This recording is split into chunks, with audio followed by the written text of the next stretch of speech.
Are you thinking of owning your dream homes? EJ Investment is here for you. Secure our quality bungalows with 2, 3 or 4 bedrooms, or our story buildings 3 or 4 to 5 bedrooms at very affordable prices with flexible payment plans at our Sanyang Seaview Estate, where you can enjoy the cool breeze with modern infrastructure such as tar roads, covered drainage system, modern electrification with street lights, gated entrance with security posts, and social amenities such as gas station, shopping mall, medical clinic, park, schools, children daycare, and a lot more.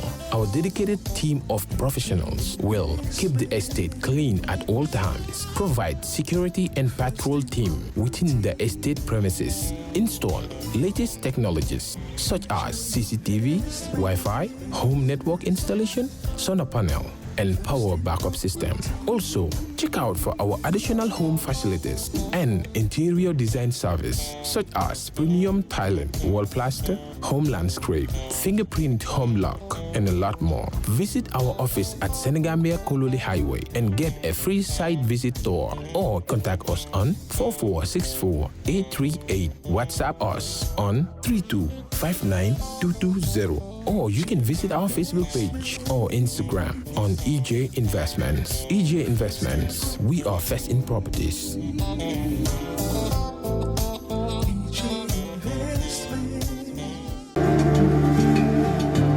Islamic microfinance is becoming an increasingly popular mechanism for poverty alleviation, especially for developing countries around the world. This microfinance service adheres to the principles of Islam as a form of social responsibility. Yona Islamic Microfinance is the Islamic microfinance of choice in the Gambia, trustworthy and reliable.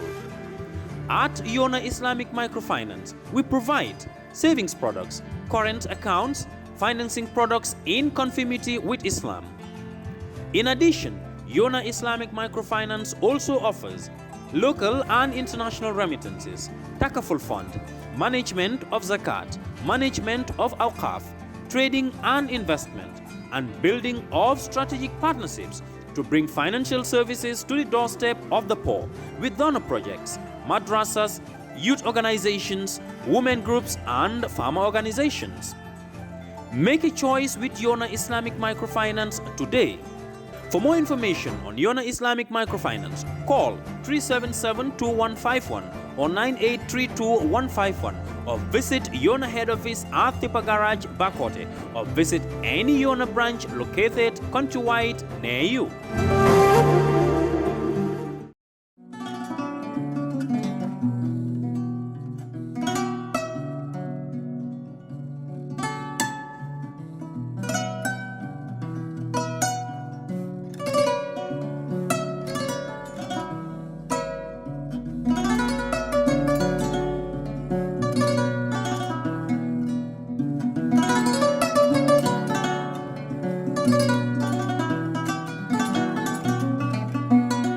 Assalamualaikum badung ngali bismillah dong ngali tentu ngali jay dong mianan ko wato wadu kadu Kerr Fatou jibela kadu talan fe dong mbale min dole mbale not bank ni jonne sato miano kay badu Kerewan bi mfudaje na mianan ko free medical service tabijang min keta fantena ni husband mianan ko besta amekale sang yina sañu lu njawdi kana nan Kerewan sade ko ka mo check free ka mo jara free kaje ko kadi sade modla an kadi community la oto bi ke on kefa fudaje on bi nada jambi ka fuda garma ka lon ko ka nyaadi le ka modul interview min nan jalola be nyaadi de donc ko def na anal badi malo la min fati ndo microphone nyaati non la se fuda contre donc ngaje min bije ala baraka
yo aga nan foden dine wala nato munyana ngadwa ifamaye atemu alata memmen kan fala si kafaroni nemoke alijana kalanga oba alabul fala sinni be dengal bismillah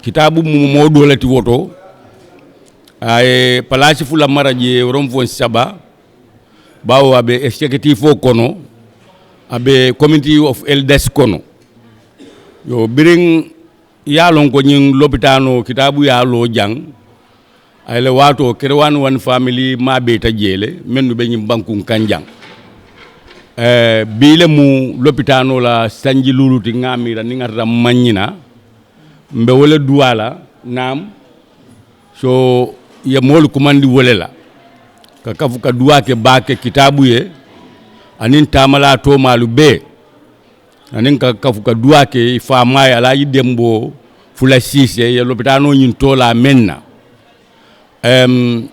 wala mu nsi wala yitandal la ko fana ni be mo la bengoto akende afure ala ku kendolu si wolu yitandi kitabu ketam moleti awluta Kerewan janne afamu Dembo Fula siseleti abamu jambaleti comme mbe alo nyamen ala yake 40 janne afindita banko e bantala anata ke sate o dinkende bati comme mbe akala muta nyamen ay yirwa kumasi ñoo turam machine la ñi sate o kono jang men ke mani turam machine oti ay taragi dol sambanang ala ceeku woni ko ma be fulanta banno la ñu lopitano lo mamira Gambia kono jang dulabe je men ka free medical care ke moliye kabo fo 9 o'clock kata fo 5 o'clock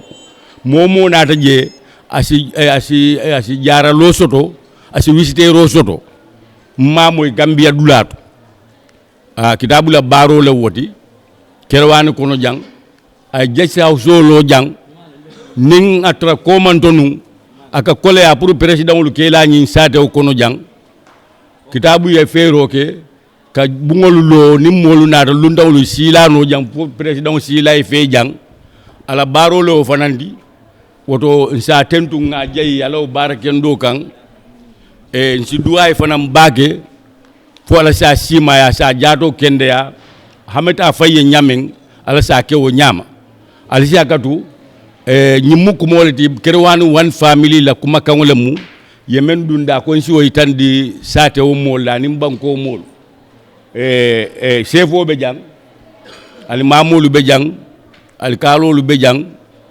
kabila tiyolu be jang al bebu nya be je nyina mu kuma kangoti yemen dunda ko nsa itandi nalalla ala baraka baka ali sakatu na diamo siyata ha يا كنستعين اهدنا الصراط المستقيم صراط الذين أنعمت عليهم غير المغضوب عليهم ولا الضالين. بسم الله الرحمن الرحيم. قل هو الله أحد الله الصمد لم يلد ولم يولد ولم يكن له كفوا أحد. بسم الله الرحمن الرحيم. قل هو الله أحد الله الصمد لم يلد ولم يولد ولم يكن له كفوا أحد. بسم الله الرحمن الرحيم. قل هو الله أحد الله الصمد لم يلد ولم يولد ولم يكن له كفوا أحد. بسم الله الرحمن الرحيم. قل أعوذ برب الفلق من شر ما خلق ومن شر غاسق إذا وقب ومن شر النفاثات في العقد ومن شر حاسد إذا حسد. بسم الله الرحمن الرحيم. قل أعوذ برب الناس ملك الناس إله الناس من شر الوسواس الخناس الذي يوسوس في صدور الناس من الجنة والناس. بسم الله الرحمن الرحيم. صدق الله العظيم وبلغ رسوله نبي المصطفى الكريم ونحن على ما قال ربنا ومولانا من الشاهدين. اللهم ارحمنا بالقرآن الكريم وأنفعنا بالآيات والذكر الحكيم ودلوا لنا حجة يوم الدين.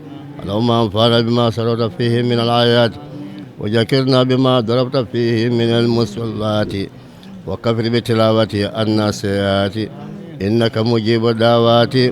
اللهم تقبل منا ختم القرآن وتجاوز عنا ما كان في تلاوته من شهو أو نسيان أو تعريف أو تقديم أو تأخير أو زيادة أو نقصان أو تأويل على خير ما أنزلته أو تأجيل عند تلاوته أو كسل أو ذكر اللسان أو وقوف بكير وقف أو إلكام بكير ملكم أو إجهار بكير بيان فاكتبه منا على التمام والكمال والمهذب من كل الألهان وارزقنا فل من قراه موديا حقه مع الأداء والكلب واللسان وهب لنا به الخير والسعادة والبشارة والأمانة ولا تكتم لنا بالشر والدلالة والتكيان ونبينا قبل المنايا من نوم القفل والكسلان وأمنا من أجاب الكبر ومن سؤال المنكر ونقير ومن أكل الديدان وبير وجوانا يوم الباس وآتك ركابنا من النيران ويمن كتابنا ويسر حسابنا وسكل ميجاننا بلا سناد وثبت أقدامنا على الصراط واسقنا وسط الجنان وارزقنا جوار سيدنا محمد عليه الصلاة والسلام واكرمنا بلقائك يا ديان. اللهم اجعل القرآن راجيما ربيع قلوبنا وزلازلنا وضاب قمومنا وقائدنا وسائكنا إلى جنة النعيم. اللهم اجعله أنيسنا في البيسا مصائبنا في الوهداء ومصباحنا في الجلمة ودليلنا في الخيراء ومنتجنا في الفتنة وعاصمنا به من الزيك والعواي وقيد الأعداء يا رحمن يا رحيم. اللهم اكتم بشهادة آذالنا وحقق بجاد أمالنا واقرن بالعافية قدونا وأسالنا وزل رحمتك مشيرنا ومالنا واصبر وسجال على ذنوبنا ومن علينا بستر عيوبنا. اللهم اجعل تقواك جالنا وسكر بك جكرنا وإذكارنا وأمن من الجوع والخوف بلادنا وصائر بلاد المسلمين يا رب العالمين. اللهم اجعل تقواك جالنا وسكر بك ذكرنا وإذكارنا وأمن من الجوع والخوف بلادنا وصائر بلاد المسلمين يا رب العالمين. اللهم اجعل تقواك جالنا وسكر بك ذكرنا وإذكارنا وأمن من الجوع والخوف بلادنا وصائر بلاد المسلمين يا رب العالمين. اللهم بلغ ثواب ما قرأناه ونور ما تلوناه لروح سيدنا ونبينا محمد عليه الصلاة والسلام والأرواح آبائه وأماته وأزواجه وذرياته وأصحابه رضوان الله تعالى عليهم أجمعين والأرواح آبائنا وأماتنا ومشايخنا والأرواح جميع المسلمين والصلاة والسلام على سيدنا ومولانا محمد كاتم النبيين وإمام المرسلين. اللهم صل على سيدنا محمد صلاة تنجينا بها من جميع الأحوال والآفات وتقرنا بها جميع الحاجات وتطهرنا بها من جميع الشيئات وترفعنا بها عندك على الدرجات وتبلغنا بها أقصى الغايات من جميع الخيرات في الحياة وبعد الممات سبحان ربك رب العزة عما يصفون والسلام على المرسلين والحمد لله رب العالمين. Rabu ya fatan bin ya ma hantar tambin da fati ko ku na nyanda kala na family kono janna fa ba kala mudan na tilka ay na fin da fa adun kirabu katalalim adun ay ngani fa na sodo family kono sato menje wo sato dam male woji par family kono kirabu e men kata jawa abadi on ta do kolto mota continue a do kol be londu position de kan ala kodo kon ñun do ko dula mo sada ñaw ñala family dam male beji ay wolel tombon ke ako jandi be mo so le cemol a so dula ya londi woto na so be da ka fan na faje adu ayo baro kele kabirin kombo fajang ado ko mewo men ay be londe kukan mo nyenta tamale men adu ni sadam fana kono ku folo kitabu ye men ke jam folo a dati menna wala mu poverty lat kabilo adi kabilo o bodi yana da tractor sang ni sadam kono ako sato sina fala banko sina fala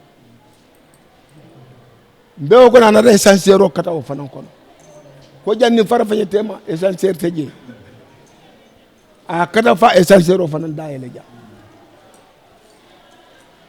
anata o jeytu ganata fonko la ton leptano lo pour mo la jata kende yakam bari pharmacie teja me alon ko asika pharmacie me alon ka sobe asika kumaya o tay Kerwan sata ko no ja ay o fanan kata aya londi ni sata ko no ja anata resource fonko ton di jet fo ni jet haw so fana lo jam ko lundan nala ni nata ta ladla ko ko kolema o don bada ngani kada nga sama na jam fo ala so ladla fana soni andi lundan nala lana amanda o fana damal ako ni na da dol kana je ke laje bu ko sima anara dula yele jam fana mel ko ni lundan nala nata ko ko to nata nyaw nyam ebe mo tar la jan men yalla ko ebe sima tabile una nyon jama ko men nga fale nyama na hamobe men fanan kan sata woto keke e be sakirin e manji abe odwa danna fo men be sakirin fo ala natoto fo ala sa itimanda alsi ko so nan dai ñine ko be alquran karam sababu mbe duwani na jama bulu mo de ci la bule baro ita be banno la fola ndekam men duwado wala mun dal man nasul ciel an jati kende akano jigo men alma o mo faal alma melañu alen tanka setan ñina mun na ko moti wa salam أعوذ بالله من الشيطان الرجيم بسم الله الرحمن الرحيم أعوذ بالله من الشيطان الرجيم بسم الله الرحمن الرحيم be alkalo kontonna be almamo kontonna be dasilamen kol kontonna karamolu be sirfol kontonna meltamu ko beti alhamdulillah rabbil alamin alhamdulillah rabbil alamin alhamdulillah rabbil alamin folo mba sanawma ke bajan ko mbana fa bakilim fakili ke bajan ko bibi anu ñul be ñama ala dammale yalo sako kemo ako ka men kay ala la ba jola ala le be jola ala ko ku ñu lebe loru ngala ala dunya ko ku ñu lebe la dun defana sedata wala fana sedata wala ka na katale ke babe ko ku nga jamala lonje mol ka wulule bari ka diya fanam tay nin keba ni sirfu songo alma ne malam nda wulo ko nga ñokal muta bake be mol be tentule be alfal ken be tentule mel be jam ñinem banku di yaat an nga toña fa nga ñu ñon tan soto ñim banko kam be sulala munela kitabe lo nya mento ñim banko kam di nga ñon mo tan soto jam mo be sulala mo be mun ñinin kala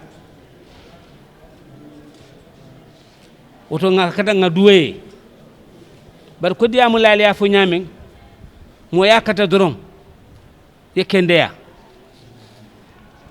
ni kendeya da fanay kana dan wala yela ko mo kendendi ye fero beke yela ko mo kendendi bi be men kono bi kendeyalam akay men fo kitabu la ko moro ya fo ñame ngado sedal na muso dara america ya fo ñel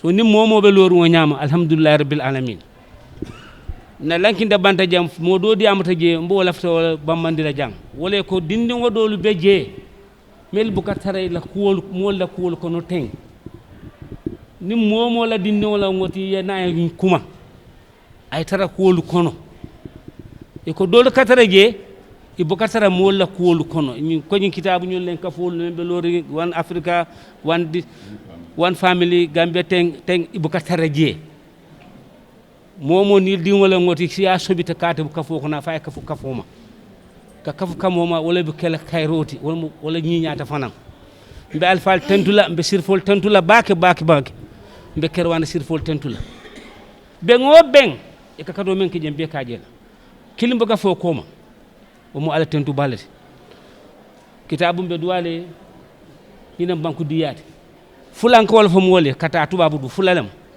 suwaye dewunde ni ko ta kunkoto ko tita ni ko wuli ko hani borte tata banta wallahi ata koma jibele fereng bar suwole be defering fewn la nyanta sodle mel man soto waye dewundi wulte tata o nyol la munyinti aflan sabanjaw ni ko mobe danda damido wala nga kulo fanal lafa kulo talata bake de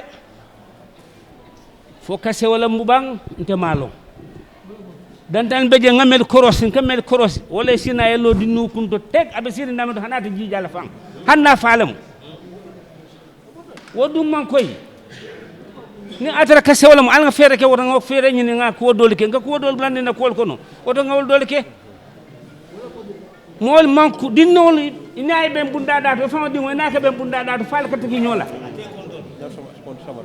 ni ko ni sefo la nyindi xamda fe ya banen ni ko karim alman tangale ka alkalo la nyindi du kare jenkal kalo nyindi ba banen do la law noto man koy dum be dingol len jang be mol tentu la be jayla ala baraka kitabu albakat wa men alhamdulillah rabbil alamin bela muso fanan tentu la ba jayla kadu ala ya lon lumen restaurant be yel jang ay kado menke kany restaurant fana yel mo le jang ko ya fanya men dron mo be nya bala be ngadwa dron fo ala sim mako ñi ñon tanto jang ñu banko kan ngadwa fana lo abadi buye al nga lo abadi buye de al nga duwa kerwane ngay kerwane ko mo fo baka al nga duwa kerwane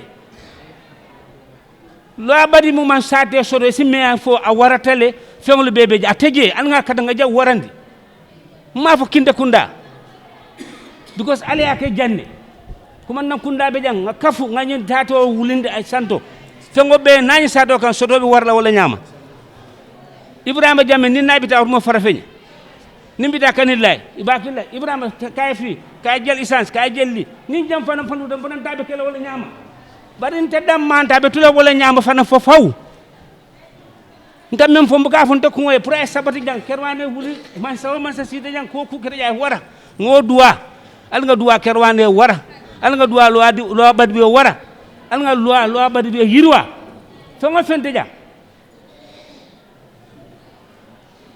ker fat mun be jang say al nga fu ñu farfeñe lumo mun dafa be jang lo bad bi mbal tentu la mbal jël alfa al duwa nal duwa al bal duwa jabi la allahumma salli ala muhammad wa sallam bismillahir rahmanir rahim اللهم صل وسلم على سيدنا ونبينا ومولانا محمد وسلم تسليما الحمد لله رب العالمين الحمد لله رب العالمين الحمد لله الذي بنعمته تتم الصالحات ثم الصلاة والسلام على سيد الأولين والآخرين محمد صلى الله عليه وسلم بمسلم جماعة كنتنا بكروان الفال بي كنتنا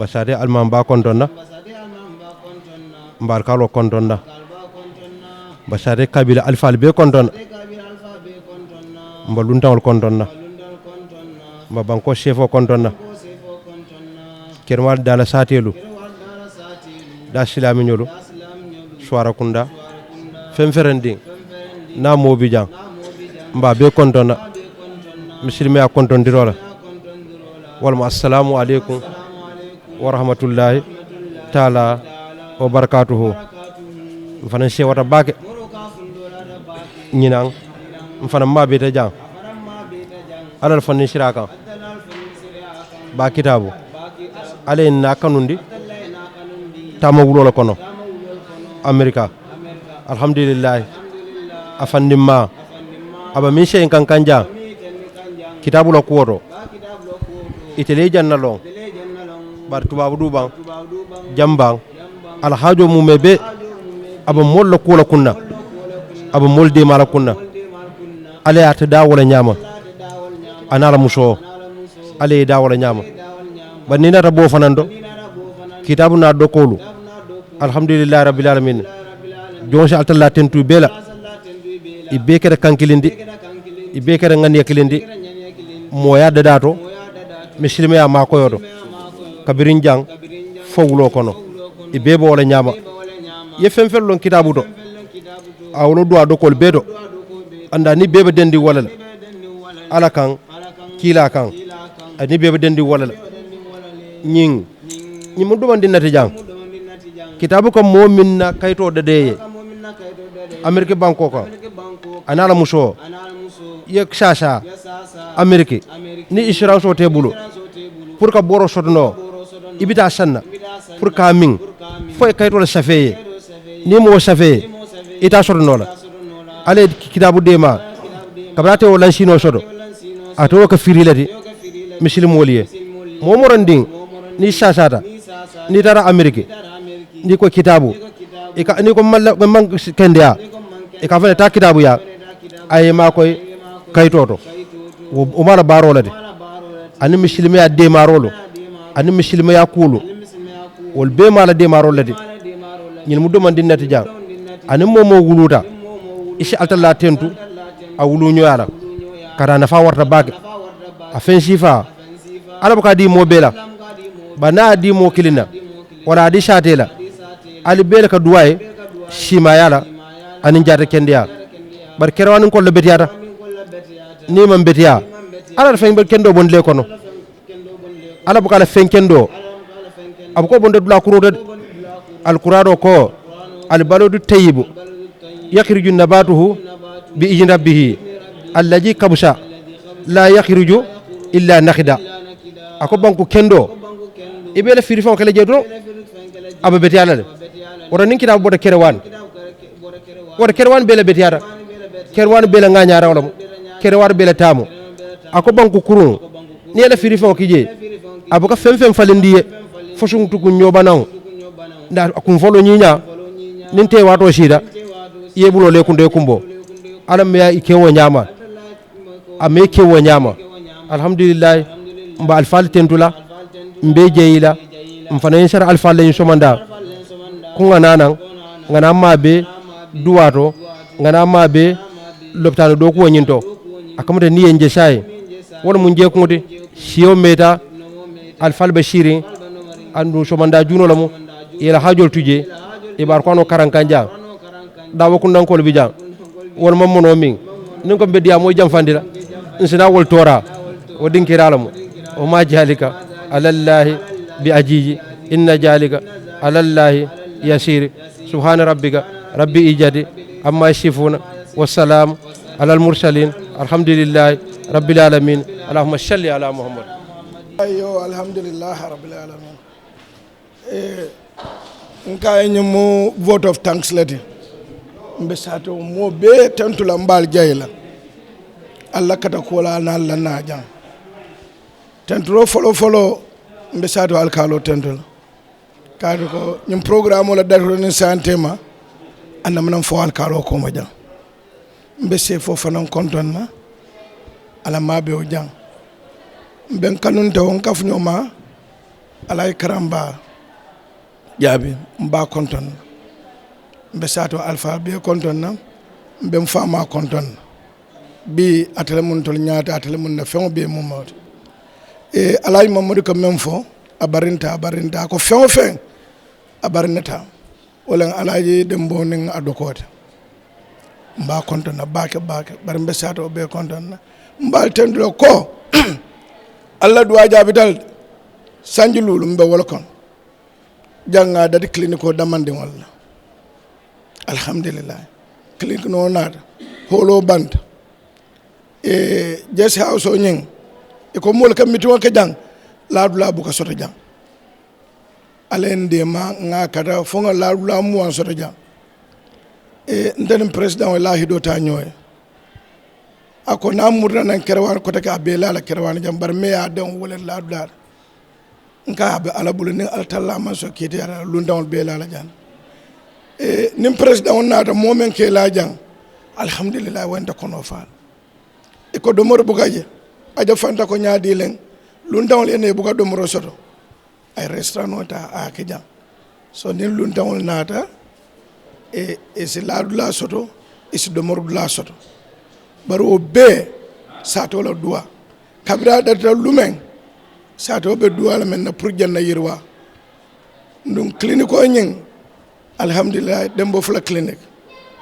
nga lay Dembo nyenke sanje kelen Fula saba amanna ni jaw tara amam bi tara ngo clinique o Dembo Fula clinique aja fanta ko atajan say oto nga fo Dembo Fula memorial clinique bawa tajan bara kano kan anala duwa kan han say mbo kala je ndunyin duwa men kada jang lafta janin ka janjang ale duwa mfaye alay Dembo fonin de mandin siya bara fasin den ndum kanun tawal mat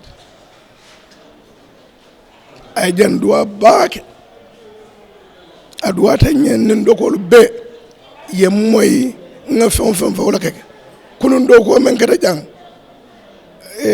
insana ma be baranda mambara baake mona dokolu fente jang imam men ngasila alnyenke anyenke o kanunte yani kambe o membe family kono mbe sata o danna koteke fonin dokol tema fo sila fadoro bawante Kerewan kanole de nde tamata nga Europe ma nga dunia tonko nano bema bar mandula jo ko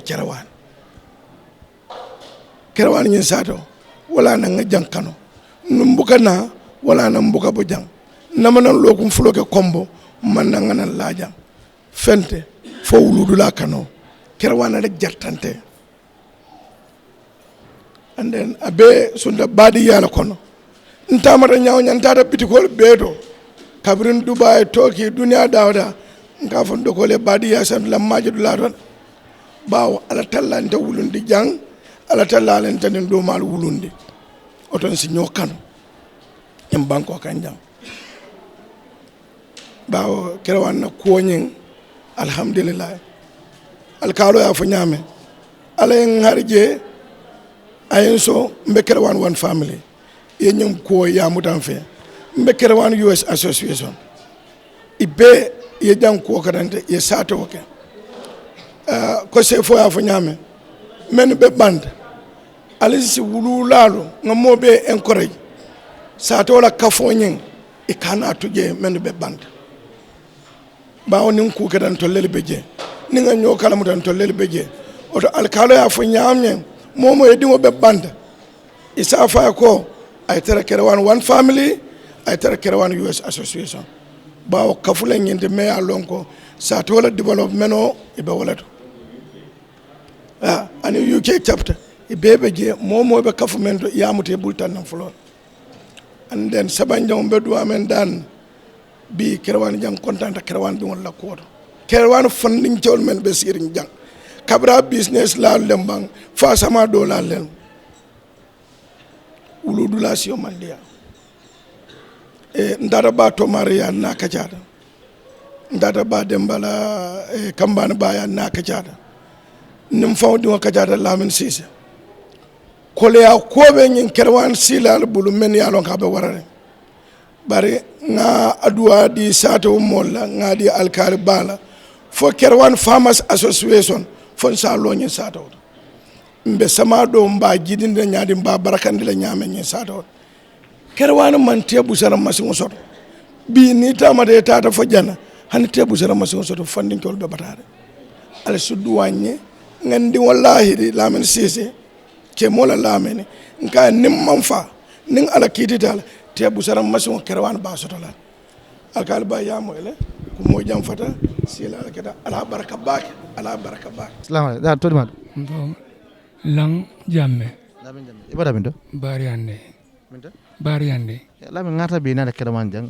kana jaroro jang jaro kada nyaade alhamdulillah nga boro sotolde kurama men bennano nga borol be sotol sai alhamdulillah tumado nillo taw noma tumado abe soni ala mbalotol inshallah tumado be jaat kende asotol ebada ko jokado inata nyaade nata motol la nga motol jona nata so silay ko jaralo be jang Kerewan jang tumado le nyantal kana wala en si jam pour zona jaralo fanan keno go nga loptane fanan male nsi fanan jube nya jube la boro fanan ben fe nyame salon so lafta jaar kende al assalamu alaikum to dimadu Binta Sis ibada bintole Kerewan ngaji be nata fanara jambi kana jaralo kada nyaade jarlo ko alhamdulillah nte nyala kandi walati non nata jam ha nyala kandi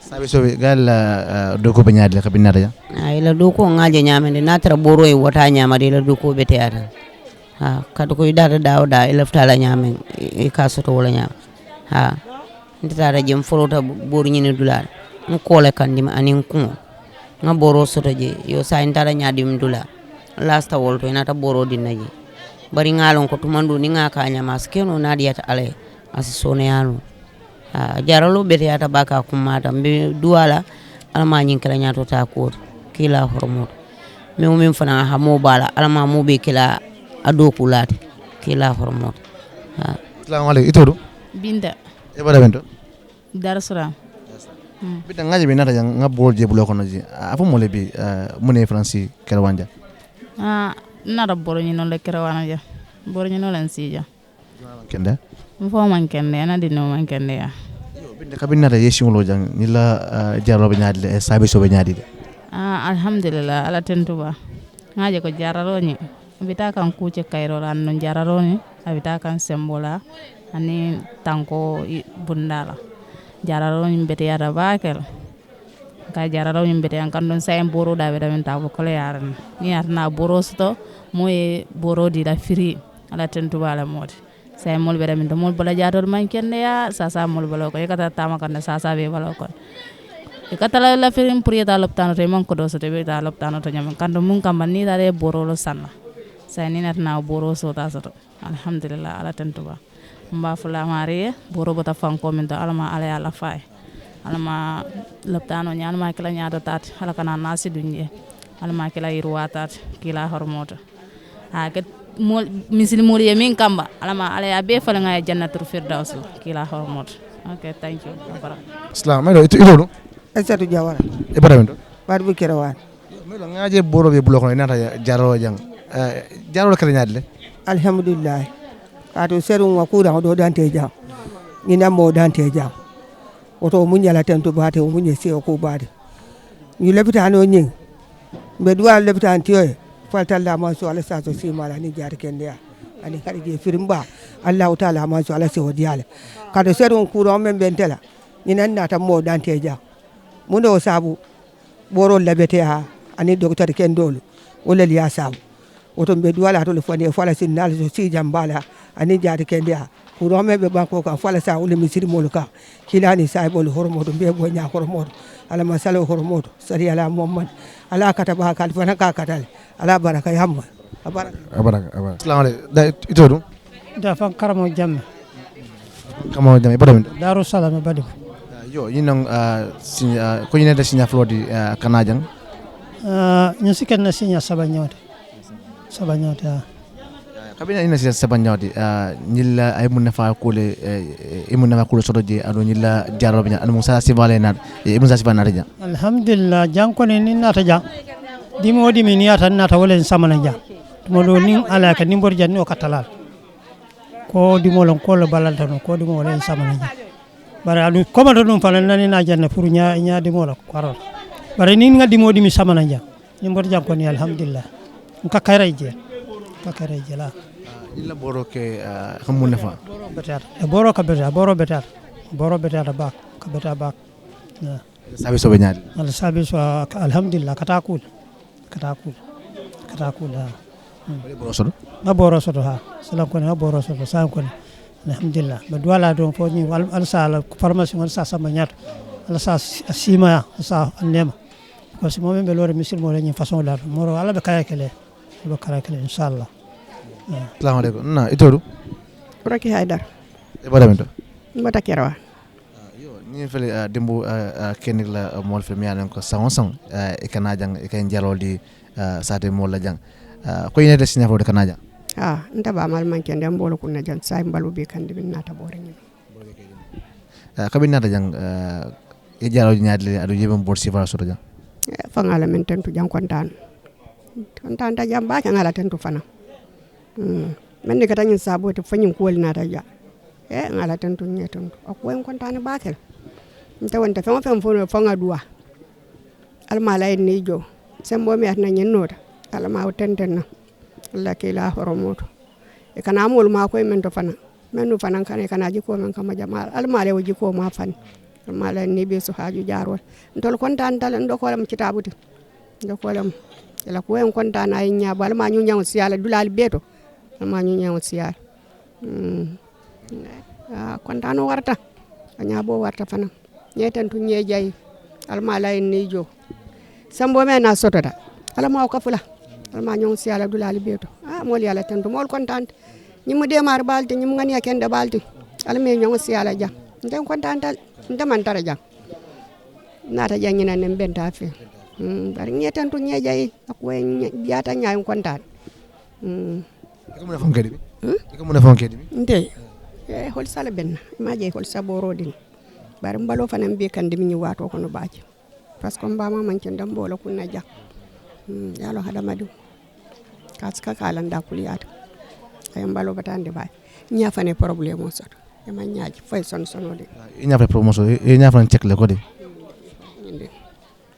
e ko ni nga nya soto ngata fara feñ pour yaw pe ete waje nyaade ete ko je nyaade parce que etele yamo di ko di ngara enata yaade ko nyaake dimi adu no solo alen ka ya jibe yamo lo mendi don sabulaw no ko to mbaka tala ngabulaw no wala sun so manta be ngolay kati ala nyala ko ko le ada nyaaje be ko keno le kata no ko en dawla bari ya fanya nyame mbala dan pam fadan sa ko nyamal stan so manta be ngolay ngal tanto ngal jey be duwala be mala nal be so sima bala nal so jata kende ala nal so harje firo kuran fanan be mennu be kala mala ya boka amma mennu mala ma nul tankam ala ma ko la kalam be kayrot kitabu nyulo fani mol duwate ni mo kayra balti banko kadi anda fala satew kayra bal mu nyinti banko kan nyimu ne ma balet sembo mi atin na sotata abala bul ala ma kafu alma la kafu baaki salamu itodo ndeto fode tour ba don ka fonye fode kule don ka fonye fode tour le don ka fonye fode kule ibatamento mboda sabaja fode ko ine sinya fode kanajang kanajaro kana nyin ben sifa hani nyile sinya folo bari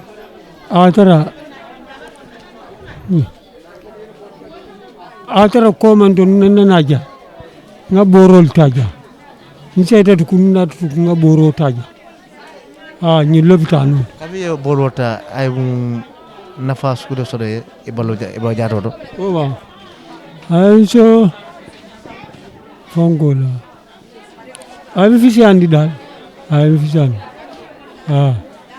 bravo ro man na jam kote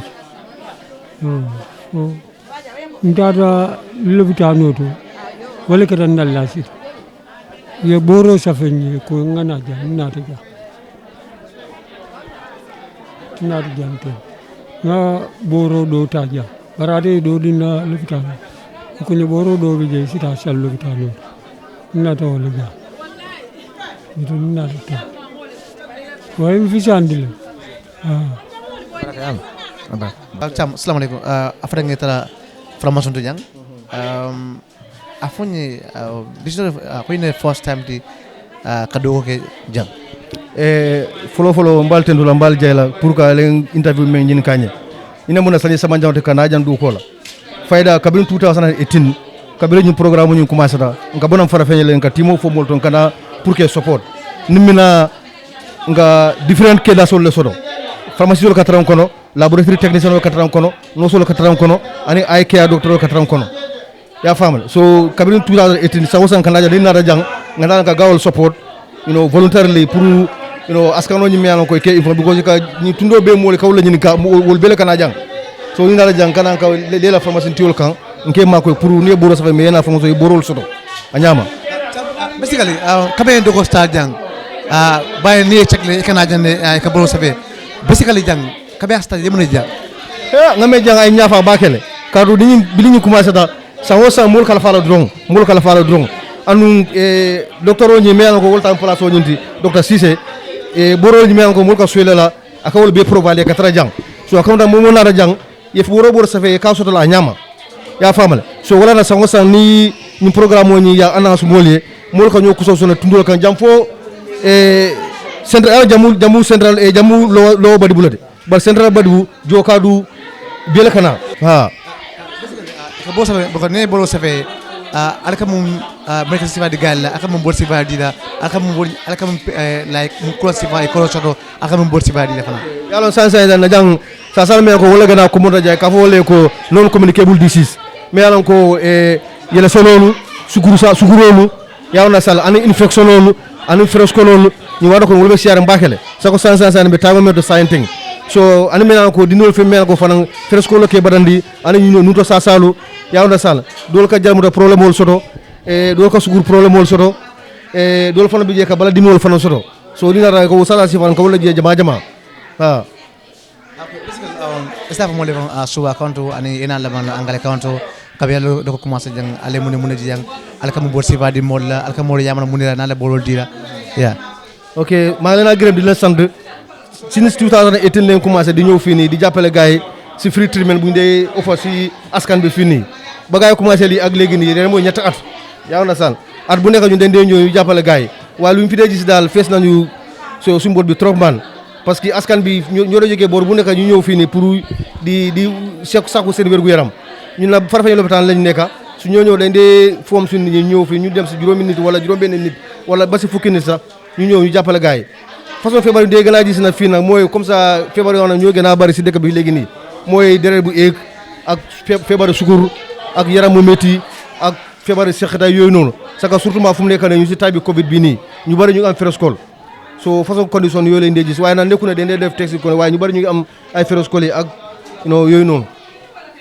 soo leen joxee garab ban advice na leen joxee gars yi pour gars yi naka la ne garab bi waaw comme ça suñu leen joxee garab yi nii la waxee naka nga naanee sa garab bi benn suba benn bëccëg benn guddi ba pare tamit su la joxee garab dañ laa wax ne nga naan ko ba mu jeex amul nga naan garab yi nga desal da nga war a naan garab yi ba mu jeex ba pare tamit dañ leen dee bindal garab su paree yu delloo seen kayit yi su boobaa su fekkee ne bëgg nañoo ñëwaat again mun nañoo ñëwaat si clinique bi fii nii waat ñu review leen wala lopitaan bu leen gën a jege ñu wax leen ñu dem ñu continuer seen faju bi waaw. First and foremost, I thank you all for hosting me for this interview.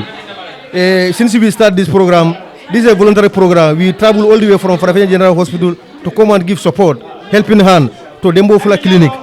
You understand? So since we started this program, it's 2018, up to date now. Every year we will come with a team of medical personnel from Farafenni General Hospital, ranging from paramedical doctors, nurses, laboratory technicians, pharmacy technicians, and usually when we come down here, we join to the pharmacy to provide services, outpatient services. This is the point where all patients will receive their medication from this point when they are seen by the doctors at the outpatient. And normally, most of the conditions that we see here, that we receive is hypertensive conditions, diabetic conditions, upper respiratory conditions, and most of the time, and pain. So as of now, now we are in the Hamatan. There are a lot of, these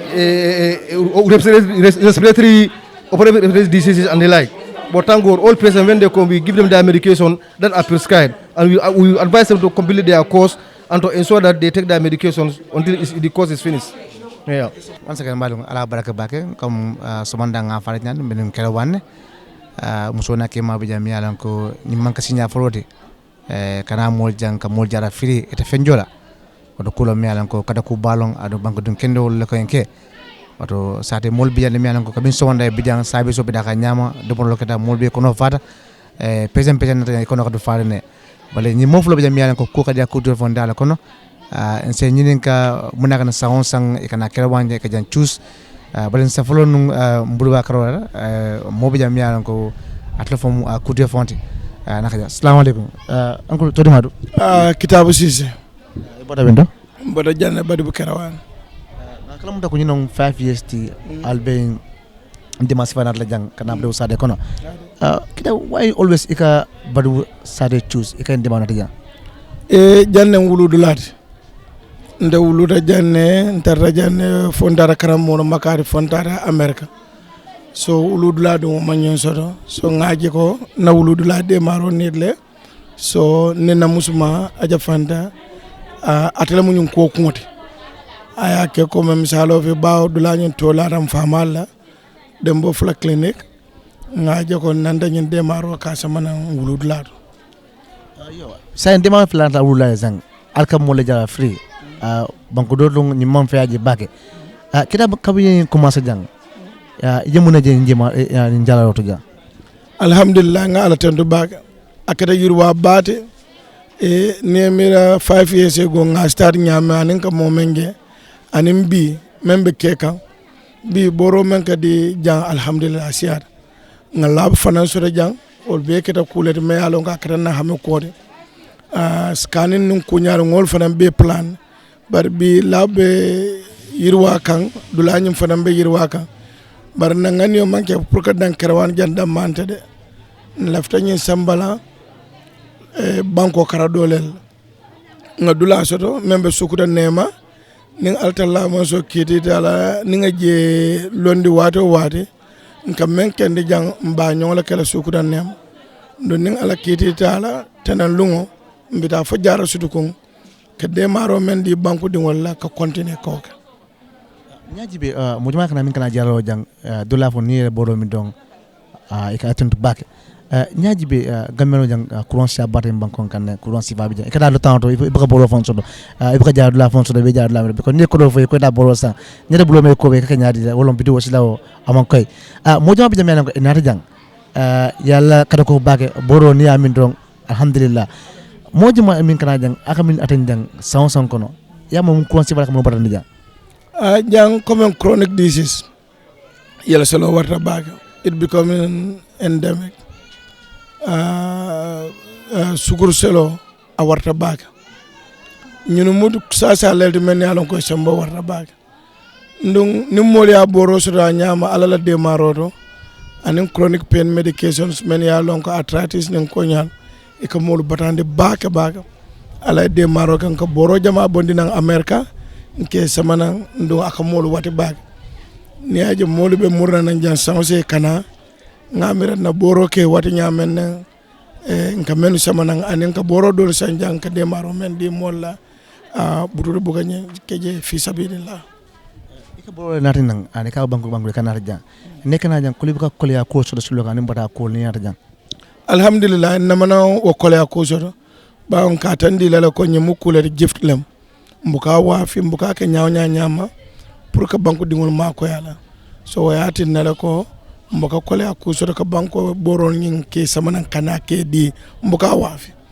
bar jam fanan ka boro do fanan sang jam pharmacie to ko lan na boro kan me atananga ke be di for free sen ya bay Kerewan banko do bi me ko banko ka do be kila afro kita dum Kerewan do no ya mala ata espan na Fatou ma fa basse ma fa me ko jam bi me ko be solin demal kula e man demal sono ko be hamo ko non fa ka espan do ano so ma estu ko ngafa nyamen kacha ko no ning ala kiti dara nyen tanaw men karam bi da jara sutuku kaf ñoo mabe je alaji karamba jabi kanon tewale mun kaf ñoo malamo nani ya nyabo so nata kacha ko mbede maro kala je fanando ala nata nan harje dula fananna sukuta nema palaso be mbulje nga kola ko do so je le manje lono anyama fanan bare ning ala kiti ala fonga je lo fo akata nyama nke menke janka de maro menke jambade bun kole mbo nyonga kala sukuta nema fanan kombo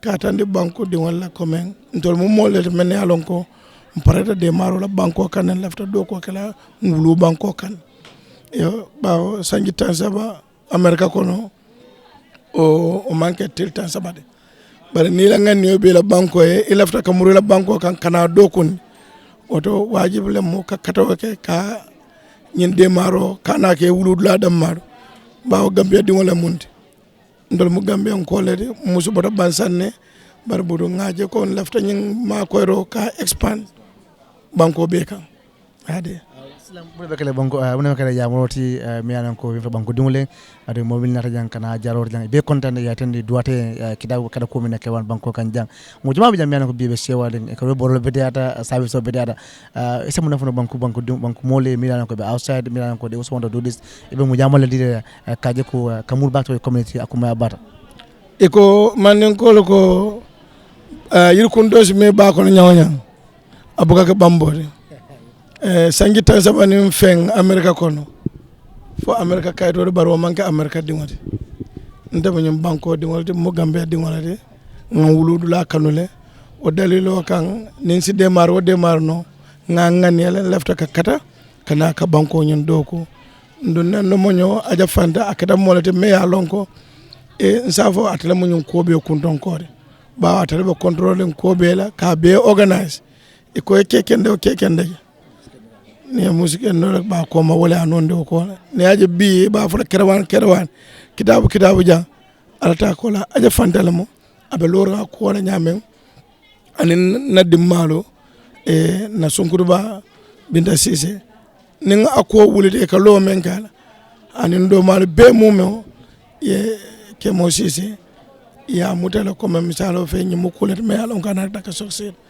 o dalilo kan betentro ni jelo di la family bela me nyum ko mutam fe kaka success abaraka ba so much to ya alam way amin fo min kada kitabti kada ko min kada bari to nya kamin so nar yang kamin ko nga musoje kuntuna so manda man si abe kuntuna bida pecho no ma minala balen sanyi ka bi kawana tajbi so manda ay muneji jang adu pecho no nata nyaadi le assalamu alaikum to di mado Fanta Cissé Fanta kamin so manda ngeje kuntuna man si mallo Fanta pecho no minata jang ila hawbe nyaadi le kabiyeje wel kabiri nata jang nga dol jele dol be bataring ibe sularim ma koy rola dol mo jama ibe complain la kundimiw la dol mol bijeto mi yalon ko ibe wikring so different conditions dal so nga ngay jele nge ma koy nge stabilize indi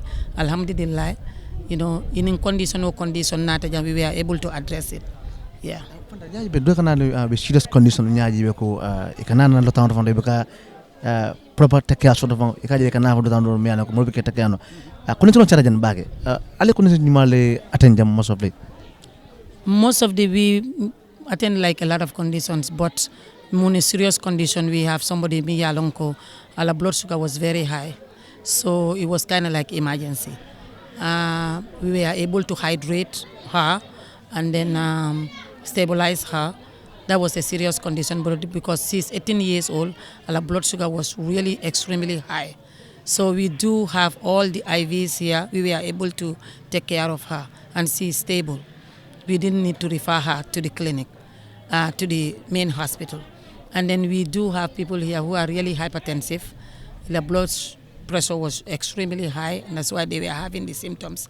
They are having headache, and we have all the medications for them because we have a lot of doctors here, and we do came with prepared. We prepare for that because those are the conditions we see every year. Every year we see a lot of people who are hypertensive, and then we see a lot of who have elevated blood sugar. So we prepare for those, and we do have a lot. Here you have a lot of malaria. I think like people are complaining a lot about headache and cough, you know. So we were able to address all that. Basically, Fanta, nyaji be Gambia, sugar kurang is a problem in Gambia. What do you think nyaji ko ita kala hospital lefang most of it do be bekaje beka bosoro no tayata jana teda lab teda jang nyaji basically ale lab benarja and your lab is costly sai pa kala tawon to ya fa ko teda lab test teda ko dojo basically neta blow me ko ben e ko ta lab mo jawab jang ale lab benarja kala yalo ne ko mboso gamelo kanit back labla. Yes, because along the reason why we even doing this, everybody need to be checked every year, and here the problem is there is no proper screening. Their blood sugar is not screened, like their health condition is not screened. Like I said, until bedaming, we do like annual physical every year. We do physical exam every year. So here our people lack that. They are not being screened. So we know those things, they need it. Everybody need to be screened. Because if you are not screened, how do we know, how are we going to treat you? So with the proper screening, we will be able to treat you. So every year, we know those are the conditions that need to be addressed. So that's why we incorporated lab this year to read. Lab is costly, but I will tell you the most support we get is the donors. We have people who donate a lot. They help us. Before we do these things, they come, they help us. So the lab is costly. So this year, that's why we incorporate lab, because we know when we have lab, we will be able to treat people better. Because we don't want to treat people blindly. So with the lab, we will know what people have. So, that was very helpful this year. Mm-hmm.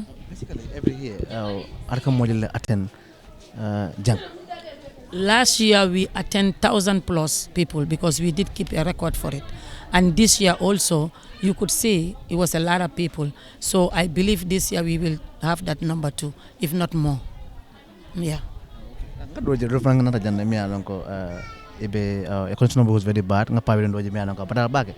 Akamanta ngaja le dumro jala tek ay bolo min dong ngaja alafa akonye ko saw so ngaja wol tedata ko akonye ko nyula bolo bedata. So in terms of bolo, because bolo is costly.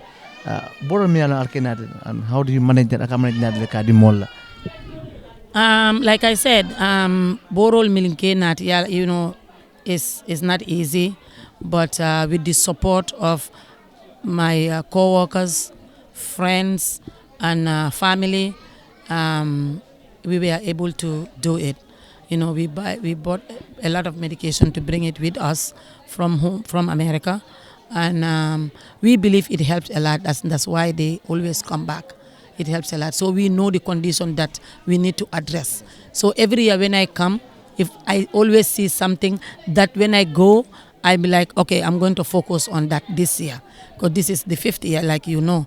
So every time when I go, I'll be like, okay, I'm going to focus on this kind of condition more, So we were able to, address all those things. And then the medication, like I said, we get support. We did create GoFundMe, like my co-workers help a lot, and my friends, One of the Gambian girls, like her name is Jola Silla. She's from Bansang. She was a big help. She will share the link with her co-workers, and they will help to donate. Medication is expensive, so we couldn't do it by ourselves. The first year we did it ourselves.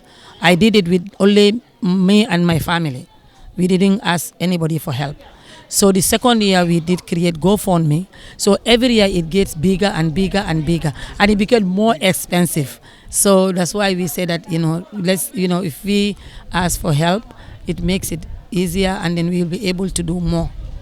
Yes. Yeah. You talk about school kurang diabetes.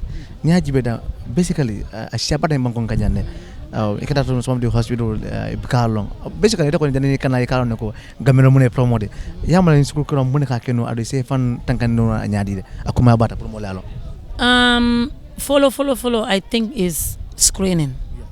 We need to be screened, because that's when you will know. And we have to also watch what we eat, the diet. That's why we incorporate health education.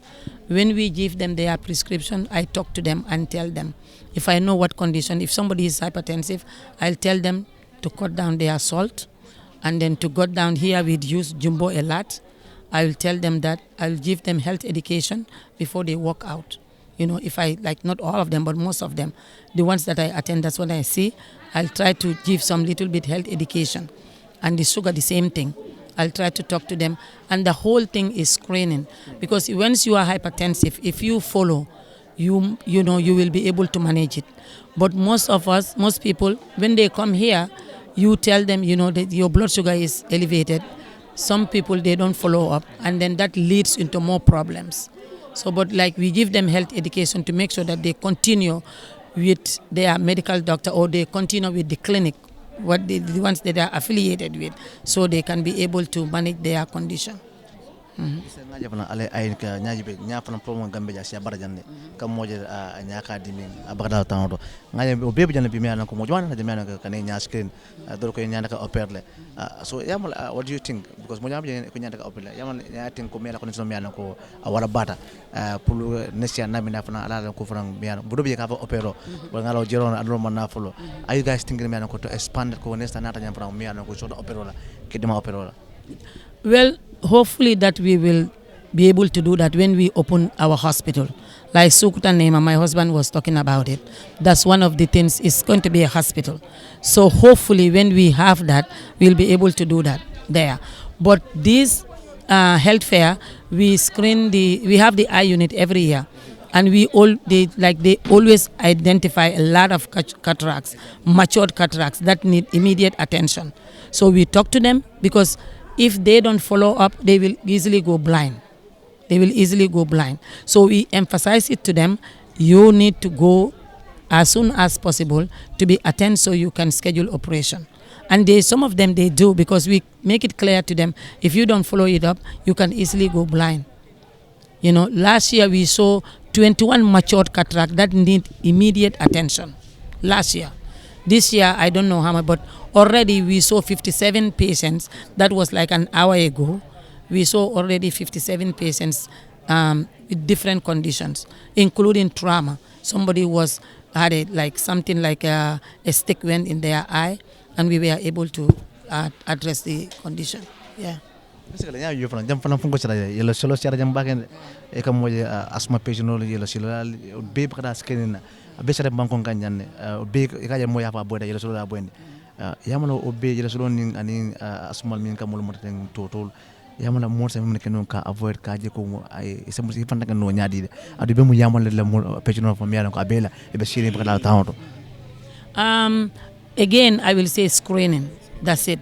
Because the whole thing is, you know, that's the number one thing. We should all be screened once a year. If you cannot, yes, everybody should go. Gambia, basically, you can watch the film bala, but to go to the hospital, kada fan screen. Normally, before going to, because I did from hospital, you screen mimbela, then I love from hospital, basically, you can watch a kurambala or yellow slow ball or finger by screen. I'll screen a kuma battle. Adu ate fere jang ale mojma skin ale kuje miana ko amali ne kana skin ya mona amali se mun keno ye fere fantangan if mun bela eta tawnt ka jeko ye screen ya lon ko musasi pala, because every year ika kuma dal basically left je ba mon mo yalla kan nek fa ani jibela me jibelo ya lon ko munon screen ni fonti kuma bata fanda screening wolan ye ni dara doctor oya ye jibe ye la yele selo jibe ye la blood work jibe complete blood work yaje. They have like a clinics here. Mia Lonko, it's not that much. Like you can go to the public hospital. You make sure that yela blood, yela selo jibe, complete blood blood profile, yela blood, everything check. You know, that's basically the history. You check your history. That's basically what screening is. You know, so if you are hypertensive, you will know it there. You know. Now, like if they check your blood pressure, before we used to be like, 3 readings for the blood pressure. Okay, if your blood pressure is elevated this time, they used to tell you, go home, maybe like, check your diet, come back, we check you again. Now the evidence-based practice says, if your blood pressure is this much, you are hypertensive. So it's no more like you go, you come back, you go, no. So if they screen, they tell you are hypertensive, you know that you are hypertensive, they could put you on medication. And the main thing is you need to be compliant. That's also another key. You need to be compliant with your medication. That is, you don't sit down till you say that your medication finished, then you go to the doctor. No. If you have 3 days left, you are on a blood pressure medication, you have 3 days left, or let's say you have 1 week left, you need to go follow up and buy your medication. Blood pressure medication is very cheap here. I realize that it's not expensive. It's not expensive. So they should be able to we should be able to afford it, to buy the blood pressure medications. Yeah. And then the same thing with the diabetes. So I think it's very important. Everybody try to take that opportunity to check yourself. That's what is screening, to check yourself. Ni dada doctor oya ko na yele selo jibe. Na ya jibe ko left yen yellow ta. Ni na yellow ta. Ya ye fiombe jibe yellow kon. You understand? Because a lot of people, if you are chronic hypertensive, it's going to lead to a renal failure. You understand?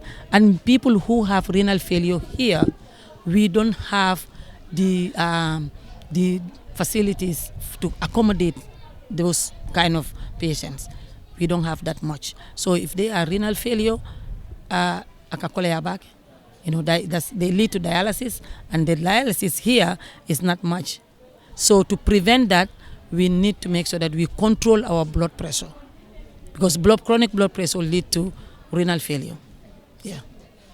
Basically, dani jawab jam pala ale kujuma kalanjang ale because mo jawab jam ya ko niata jam fang ale ka case solve no janne yamula ibe mo jamale na banko health facility bijang patient ni kana jang ataka takul no nyaadi de because atle medu la mi yalan ko pour patient da fay ko mam borso doje amon feade bala fle patient mi na ka fay borso be kontan ni be sewore fanta abe mo jamale na banko gambe banko jang andi health facilities ale masa kuna jamale mun la ni patient ni kana jang kam ndi jang ado ni be kala ngamo do ni ka interview ako atalu tan jama to mi yalan ko abaka borso doje adi baka fay mun bala ado anata ka na foto dum ala be fay ko ni na bala ale borod jala abeda mi amalo fa abeda amin fo na kontana ka edwa do nage yamala abe mu yamala de la health facility mi bankon kanja parce que most of mu ja complain dal tan to be na courant je ay ko ngata jana ko ngata lab jana ko tande bulo kono botande bulo kono albe mu yamala de bankon kanja ka je ko atabe minna mon sa lonko exactly ni don kamino la promote kuma abad. I think health kumaya tabakel mbe mi yamar lan na mansa kundaye anin na health facility dokulal is to be able to pay attention to our people's health condition, and that is every hospital, every clinic, they should be able to provide medication for the people, and they should not be a price tag to health. There are certain things that we do here that the government we will do. We don't pay attention to health, and health is everything, So borrow to be in the hospital, akumaya tabakel. So all the clinics, the health centers, they should not go without proper, visit. And when they go for visit, nobody should be turned back because they don't have money to be treated. People should be treated first, and there should be a program for people who cannot afford. There should be a fund. There should be a charity care in place for people who cannot afford medications for themselves. There are other people who can afford, yes, but there's a lot of other people who cannot afford. And their health, they cannot go sit home because they cannot afford Tylenol. They cannot sit home because they cannot afford blood pressure medication. So what is that going to do? They are going to sit down and they're going to stroke out because they don't have medication. You shouldn't go to a clinic and they tell you and write a piece of paper for you and give it to you. You go to the facility pharmacy to buy it. What about if you don't have money? So that need to be evaluated before you walk out of that clinic. Are you able to buy the medication? That should be evaluated before you walk out of there. So that's what the program, the government should implement a program that everybody should be able to be treated. Everybody's medical condition need to be addressed. So, and that because where we are, we have insurance. If I am working, my family is covered under the insurance. People who are not working, we have Medicare and Medicaid for them. Everybody, you are seen first, then you ask for the money. Money is last. When you walk into the emergency room, you are treated first before they ask you for anything. And that should, if it is there, that should be implemented here. And there should be a program, like I said, a program that is there to be able to help those people. Every clinic should have that program. If I walk into the clinic, I should be evaluated. Will I be able to afford my medication before I walk out of there? So the government need to look into that. And the government also need to look into the diagnostic machines. We cannot treat blindly. And here, that's what I see. Mostly we'll treat blindly. Somebody come, they have pneumonia, they are not screened. We are not scanning them. We just say that, oh, you are coughing, or you have pneumonia, or you have malaria. No, you need to be scanned. Somebody come, maybe that they are infected. They have infection. We didn't do basic labs. How do we know? We need to do basic lab. Those things need to be available to every clinic. Yeah. But nyaji be na lebo seto fana na muskono man mi anang be bankon kanja e kada lebo le mo jama ka foko e ka bon tiun kono ka fone ko ilo manko la mota do to blem ko no to blem ngayo albe amene ka alka belong itla milor murka ka fo ha do ka fo ko abgana nos abgara bodo mi nyama abetenne timula muta amaskane ke biskade ela londoto ya mona mun kany muskumal e ka bon timuto. That is difficult to say. I cannot put my hand on one thing, but my whole thing is they should be followed, and their maternal visits should be really encouraged. They should be going to the clinic from the time they know that they are expecting till the time of delivery. So that's what I'm saying. So that the scanning need to be there. Because I see people are telling me, oh, I need to schedule my scanning. Your scanning should be scheduled by your physician, not you. You can't just sit there, oh, I need to go and schedule my scanning. And they have to pay for it. So, most people sit home because they're going to pay $300 to pay for scanning. So they don't go. So some people, they might not even have their fetus alive in them for weeks because they have not scanned.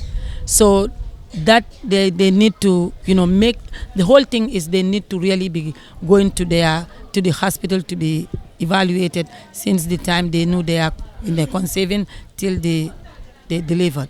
They need to be followed up, So. Thank you, Fanta. What is one of your final words? I'm going to come around. I'm going to come around. Advice to someone. Your final words, Fanta. The final words really will be like I said, I'm a big fan of screening. Yeah, I want people to be follow up.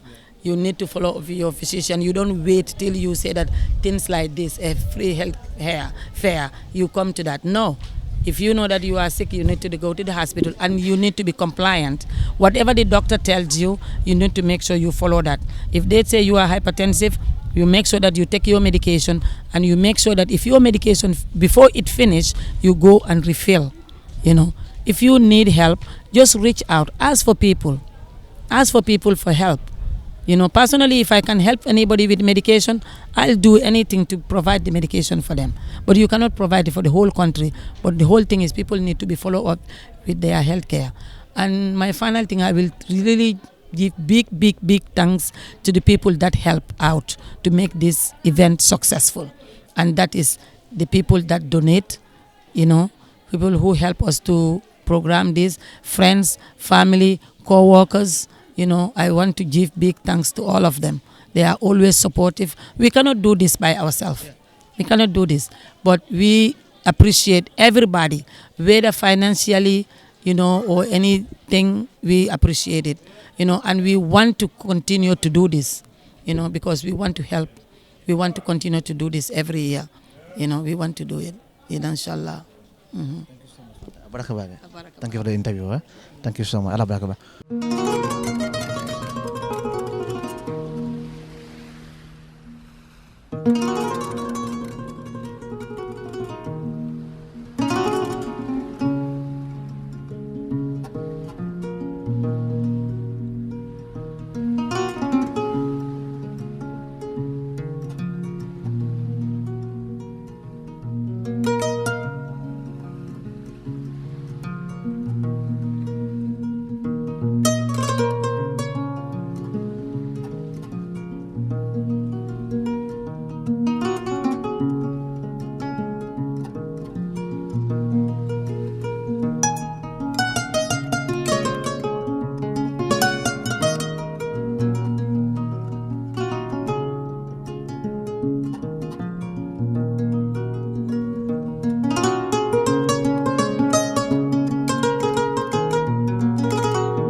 mbadum ala baraka bake milka Kerr Fatou jibe no ngayin talo no mbadi Kerewan ala la diamol moyle ñim kat la balati ñim banko dun kende balati yine moju mala jara jan nga moju mala entebe milan ko yel kontano itandi ñi sodo mandi ina latu milan ko e jara firi e bolod la firi e dasuma firi e tekka firi sodo mandi abanko kanje oto mollande milan ko banko dun kendol long e kata kujuma ke Kerewan sadako kanje adu ya nato tam kaji ko ka espada banko karo bela oto moso douala kaji ko e kata ko minna alma ala yedima alma ala ko e ka mobe dema banko be jamul be man kende kulote bulo kono nal tawde afi ko tayren sang neta mos de be kanyadle nyarama man tabe de na fa oto yimbe mo de mi alan ko la kata ko wata Kerewan sadako nja al falmo le mi alan ko al kono kranjang al falmo le mi alan ko banke min di ko kitabu na muso kada ko mi Kerewan nya kitabu ju ta ko na jande ajum la maso na jande ala muso fa kamin so man na jande abe kuntun je kaje ko momi man jande service to mo won tabi jande abe kontan ni la boro be data service be data ko ta ke fana anal badi malo la min fati ndebo microphone nya tirun la na kamera maro min kada umman dawte ngaten bak nga jay min kada na fam ko fanti na drefo kalum ko na fe do lemo kongo bina warana je ngaten bak nga jay oto mbadum alama kayro silo siala alama tan kala kadan kada tola wassalam ala barak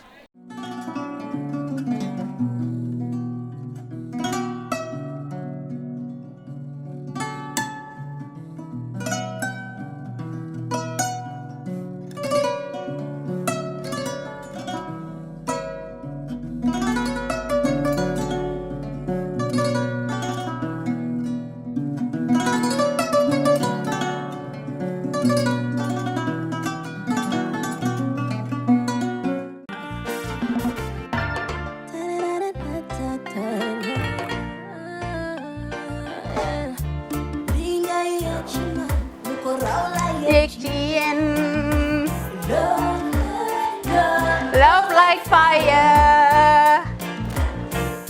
Wow.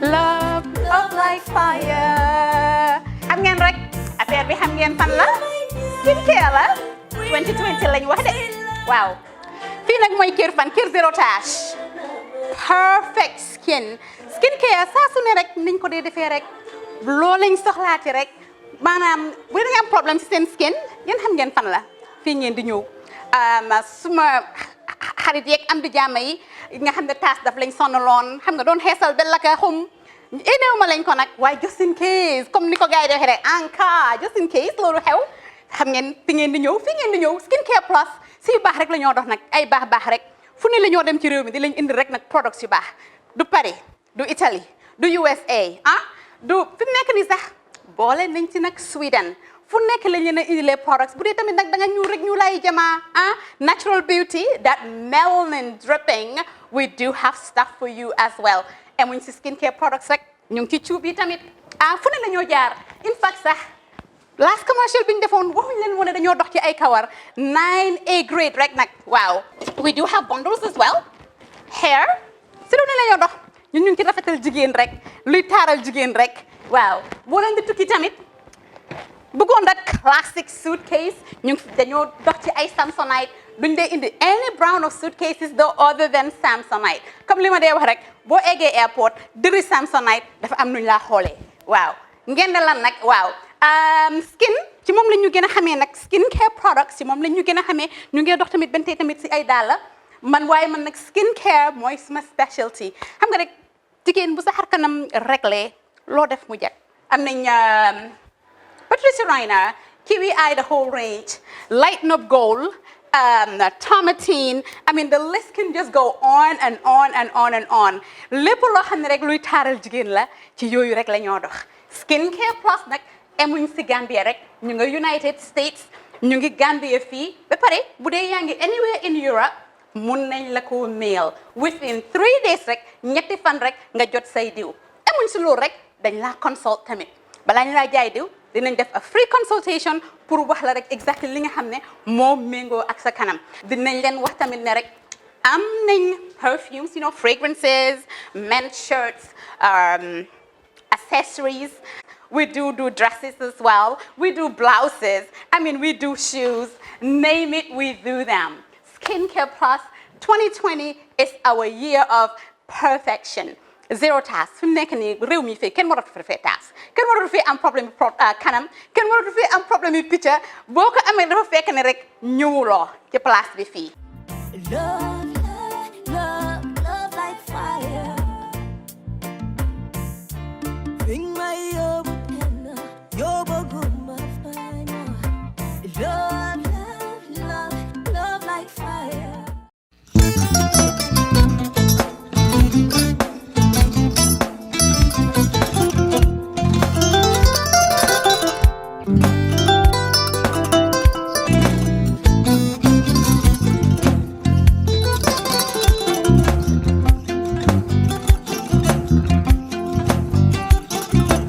I get it.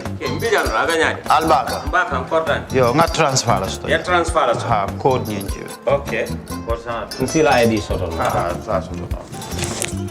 Sorry. I get it. Mbijan bro. Albaka. Mbaka. Bara alla service o tariya. Ah, mbare mo ki janna nun kono bara tariya. Ah, janno mi yona forest de bureau. Gambia tonkon na no mbari ya bere. Ha. Birim koyna fo kato. Bari si kodo kino kato ni fo bolong blabe to. 56 branches mola sota Gambia jam. Ha? Ha. Gambia kono ani Gambia bantala bankol. Nka kodo kiya bere to. Kodo sifa fo falindiro fo nyaadi lafta memmen na kodi to poto nin kodi maraw. Jannom number 1 ti nyonta. Andum fana nata anoda enterprise sotale. Wala nyindi ko domorol fana kol fana be firale de dadi ma nin domorol din fana be teat. Gambia dawda yalo nga kum fa kendol sotale je. Ha e wo moyo diat ha. Apelenta ni wo ka ni lafta nyelen kendol e bina. Yalo bu kanyi la ko la baraka ba. Yalo ndel chosano lo. Abaraka.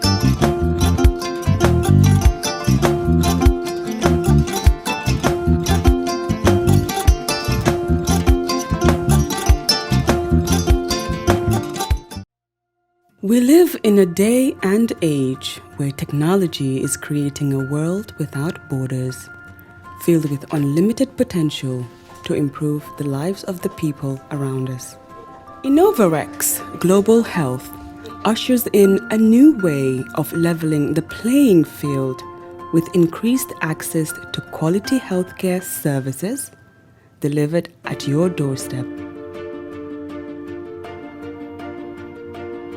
Our qualified professionals are equipped with state-of-the-art point-of-care testing technology to conduct tests such as kidney function, liver function, electrolyte tests, body composition, hemoglobin, A1C, and many more services with the highest efficiency in delivering results.